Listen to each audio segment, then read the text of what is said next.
The gradient of the graph obtained is found to be 1.06.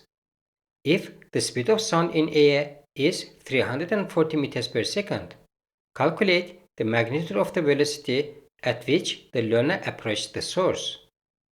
These questions can be a bit tricky for learners because it involves manipulating equations.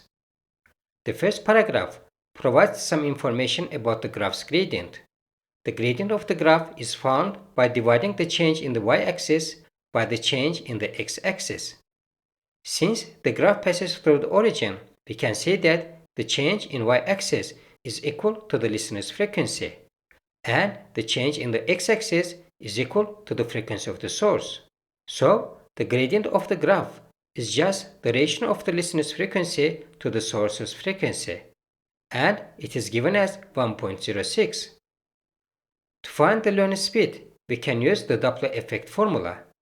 Fl is equal to V plus minus Vl over V plus minus V source times F source. It is important to note that to get the mark for using this formula, we need to use plus minus between the speed of sound and the listener's or source's speeds, not just plus or minus. The question doesn't give us the frequencies of the listener or the source, so there are two unknowns in one equation. To solve this, we can rearrange the equation by moving the source's frequency to the left side, which now equal to the ratio of the frequency of the listener and frequency of the source, and it is equal to 1.06.